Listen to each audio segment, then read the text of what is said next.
and welcome back to another episode of Throttle Stop Garage.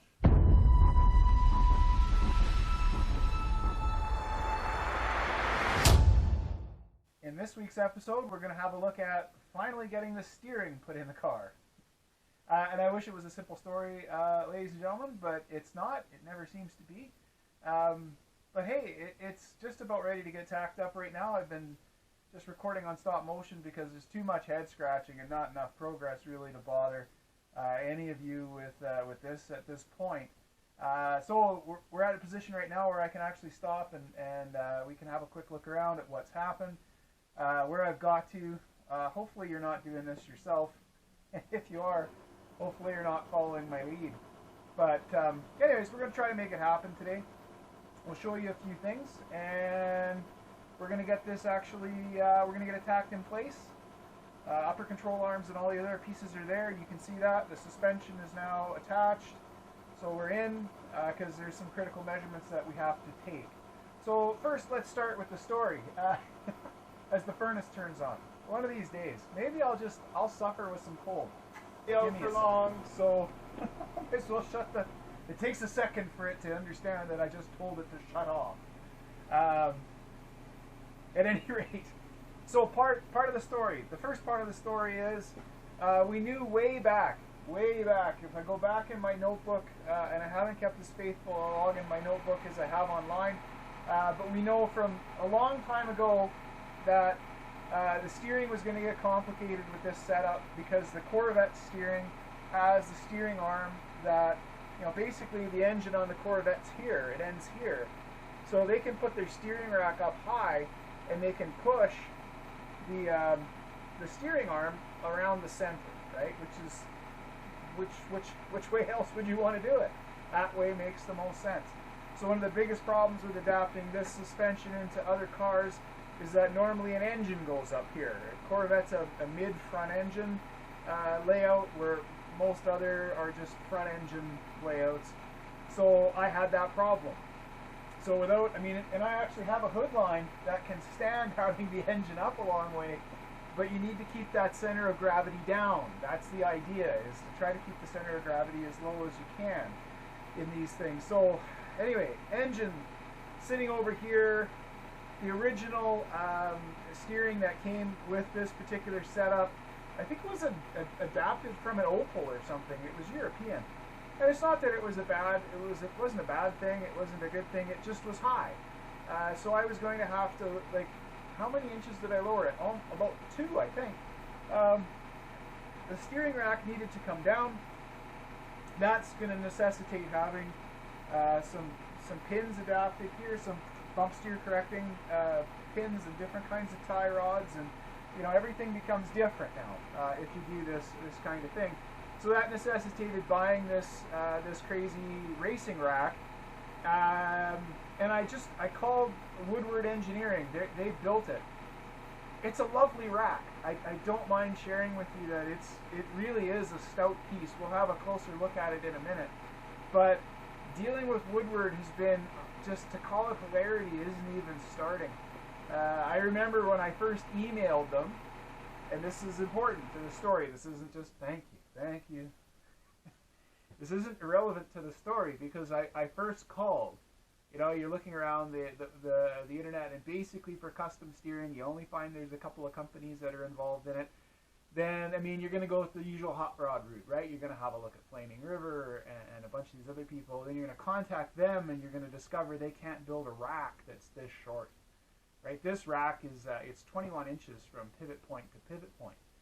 And they just don't exist in a powered rack. In a manual rack, you can go as short as you like. But in a powered rack, you're going to suffer a little bit. Hot rod guys, they don't want to know. I think the shortest they could do was like 23 inches or something like that, which puts me right back up again in the middle of my oil pan, so that's not going to work. So it was Sweet will make them, and Woodward will make them, and these are racing racks, so they're pretty specific in their application. Now, why did I decide to go with the Woodward rack? Really no good reason other than Sweet didn't get back to me. Woodward did. So it was a customer thing, and of course I didn't have any knowledge of any of this stuff. You look at the racks, they all look kind of the same to me. What do I know about it? And then when we get the rack in, holy cow, these are beefy units. Like, I've never seen a steering rack like this in my life. Like, the steering rack in my 240 has, I think it's a 3/4 inch rack. Oh, my rack is calipers. And if we take a look at this thing, 1.25 inches. You know, that's a 1/2 inch in diameter bigger than a stock 240 rack. And then you look at the teeth and you're just like, whoa, this is a serious piece. And then you look at all the other options that you can get with this. This has got a remote servo in it that attaches here, and it's got, I can control the feel. If I think the servo's over assisting, I can have that adjusted. I can control how many turns lock to lock. This rack is 2.36 turns lock to lock, so it's pretty fast. It's about as fast as they recommend for street-driven vehicles. But you can, you know, a few bits and pieces to change. It's pretty easy. You want to change your rack ratio, you just whip off some Allen head cap screws here, and you know, you change your pinion, right? So all of this stuff's fully adjustable, entirely racy. You know, the monoball ends over here. They're, you know, you just unscrew, change the monoball if you ever need to. I don't think I ever will need to, but there you go. So contact Woodward Engineering, because their website, all of these race car, NASCAR kind of websites are circa 1985 or something, right? None of them have the ability to give you a, you know, just a checkout thing or whatever. So I emailed them, and they emailed me right back, and they said, call us to discuss your car thing. Now, I've had lots of problems with people not wanting to talk to me about this car, or assuming I've lost my mind.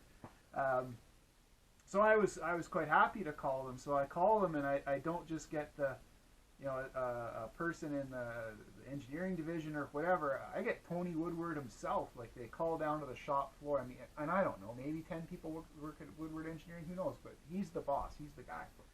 So I'm talking directly with him, and I started explaining basically what I'm doing, and he says, oh, I know exactly the rack you need. Just what's the distance between the ends, the pivot points, blah, blah, blah. I tell him, and he goes, that's fine. And then there's no more discussion. You know, I like talking about stuff. So I was kind of like, oh, okay, well, I'll go with this. What do I know? This guy knows his business. So I go back, and I give the gal my credit card number, and then the bill comes in. Anyway, $1,700 US later, I got the fanciest steering rack on the planet. I paid $1,700 Canadian for this car when I bought it. So I didn't eat this receipt. In fact, I still have this receipt, and that's why I'm telling you this story. It's not irrelevant. Here's the receipt. I still have it.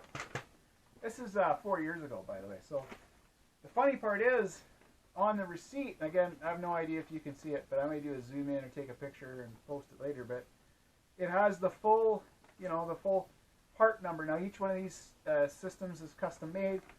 So this is a GLM, in case anyone's interested, 236cc 2700950.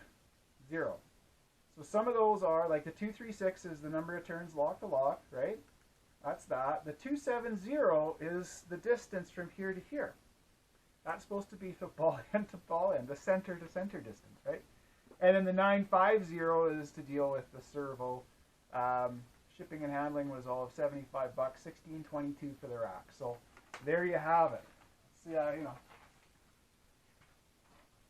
Now, here's the fun part. Remember, we're only 25 inches in the inside of the frame. So it's sat for years. I got the rack. I'm happy. Everything's fine. And then I go to put it together 2 years ago, the first time with the old cross member, and something's not right. Something's not right. And I'm like, whoa, what have I done here? So I've ended up calling Woodward a couple of times about it.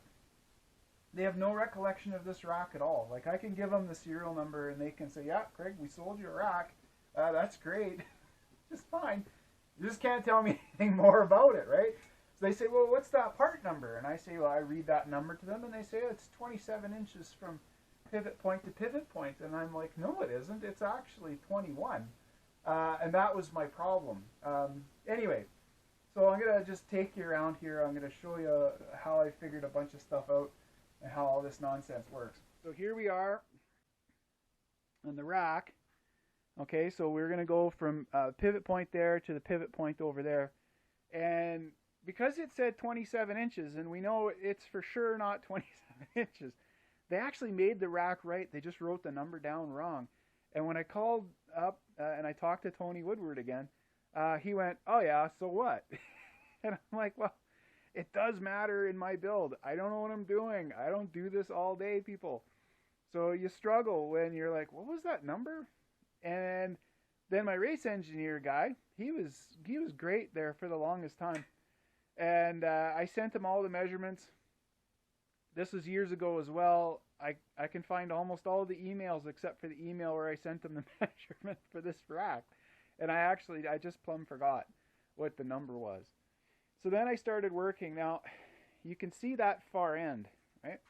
You can see the far end. So this is the power assist part, is this ram here, right? So this is pretty significant. Like when I talked to Tony Woodward, one of the questions I had for him was, why have you specified having that mount as thick as it is? It has to be 3/8 of an inch thick. And it's because it gets perilously close to the edge, the hole, like on the pinion end over here, the mount hole and the edge of the mount, there's a fly cut in there where they've had to cut out some of the material to make the flat, but it's pretty close to the edge. And the ram has got enough power that if it was any thinner, it would just rip the rack right off the car. It's a little bit more powerful than your average power steering rack. But it's designed to be turning race cars at 200 miles an hour, and that's not an insignificant thing. At any rate, so be that as it may, it's got this huge stout ram on it, and that's all run through this little clevis over here, which means that the steering boot that normally resides there, right, we have to have, hello, I'm the steering boot. We have to have the hole through the steering boot for all that nonsense to go through. And I hope you haven't switched off yet, people. This is getting important. We have the talking boot. Anyway, it prevents you from finding where the pivot point might be. So getting this off, it took me half an hour. I didn't rip it anymore, which is astonishing. I was lazy. I didn't take it all apart. So I just did some rough measurements, right? So I went from here and over to there with the tape measure, and I ended up with, 21 1/4. Sure, that could be, it's for sure not 27. No numbers from the old stuff, right? So for heaven's sake, write these things down, people. I should know better. Anyway, so yesterday when I first thought, well, I better get this thing tacked up because it's been a long week and I haven't got a whole lot done. My garage is flooded and other things have happened. So I went to actually get this done, and then I thought, I got to check that number because it's so hard to do because they're monoball ends. I didn't want heim joint. I have heim joints already on the ends. I wanted monoballs for just, there's mechanical reasons. We don't need to go into that, why I want those. But at anyways, finding these positions is critical to your suspension layout. So I'd written it down as 25 1/4. I'd done all the computations. I'd scribed the steel. I'd done it all. And then I set the rack in. And then it just didn't look quite right yesterday. And I've been tired, so I decided to just, leave it alone, that's just age, right? So if you're young and you think you should power through things, not when you're building. So I took a couple of measurements yesterday, and then I thought, it's hard because I'm 21 inches, right? So what do I have around here that can accurately measure 21 inches? Well, I only have my double square set up, right? So I've got the double square set up, right? I have it set at 21 inches. It won't fit in there, but you've seen me with this contraption before. So that actually worked out nicely. It's 21 exactly. And at first the problem became when I measured, and it didn't matter where I thought the ball pivot might be. When I measured in the middle, I ended up with these big errors. And the error ended up being 1/4 of an inch. I measured the error. Therefore, you take 1/4 of an inch away from it, and you end up with 21 inches. All that meant was I had to redraw all my lines, but for heaven's sake, if you're putting a rack in a car, take the boots off. Doesn't matter how hard it is. It isn't any harder than this. It can't be. This is as hard as this gets. Do that because it'll save you pain. All right, so 21 inches it is. Now the next question was, is that right? Because, you know, as I'm going through this, there are moments of idiocy, right? Like not being able to find that original number is, that's a bit of a stump moment, right? Where it's hard. And even finding like silly things like where the intersection of that monoball is to find the center of the pivot point. Everyone just says, you know, you rotate the ball over to one side and then make a line, and rotate it over the other side and then make a line. And the intersection, you can see where I've done it there, of those two lines, well, that's going to be your middle. Well, that's kind of a squidgy process in my view. And it actually gave me a couple of different measurements. So I wasn't so happy with that. The measurement I was most happy with was a measurement from the end of the tie rod end, like the monoball, from the threaded end in was 1 3/4 inches. And I didn't have to take it apart to get that. I got that off of an estimate, but it was one common number. And when I drew the line on at 1 3/4 inches and measured the distance between them, they were 21 inches. So that has me feeling like that's good enough. Then mark the middle. Again, I'll have some stop motion that shows me doing that. Mark the middle of the rack. So that's the center of the rack.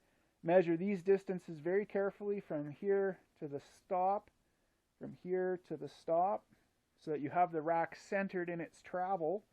Then mark the center of the rack. Then put the center of the rack in the center of the car, right? And then weld it in. Because unlike a factory rack with, you know, the ability to laterally locate it one way or the other, once this thing's welded in, that's it. There isn't a whole lot. Like I can get maybe a 64th out of it, and there's no more. Okay, so then that becomes, that was my next challenge. So we met those challenges, defeated them. Again, there's nothing too exciting about that, just lots of endless measuring. So I thought I would just show you one last thing here. So if we come around, focus back to the front, if you have a 21-inch rack and you've got 25 inches from side to side, you're going to have 2 inches from the pivot to the side of your frame. All right, so I've set my small square to 2 inches, and if I just set it in place, that sits right on top of where I've estimated that pivot point is there, and bango, right on top of that on the other side. So now all my calculations have, it's not an independent validation, but it's another validation. So I've done all the computations for where to put the bracket in. I've got lines scribed for I'm going to weld the tabs on. I've now then double checked that against those particular points with the rack centered. It's about as good as I can do. Now the last thing that I had to check is the reason that we have the string sit between the lower control arm pivot here, the upper control arm pivot here, right? And then the steering pivot has to intersect that line. That defines that plane. Now this is a bit more complicated than this because of the nature of this geometry, but for a check it'll work. Okay, so if we then look, again, not too sure. Oh, there's this wire in the way, that's not helpful at all. But I think there you can see, here's my line, and it intersects right there. Now you can see that's the, anyways, it's right on the money. That's good. The other side's a lot more difficult to see because you've got that slave, the helper, in the way. But again, you can see this line here, right there, and it's again intersecting even though it's kind of leaned over against the line a little bit, right? So we've strung it here, tying it from there, going straight down to the rod there, and then it intersects.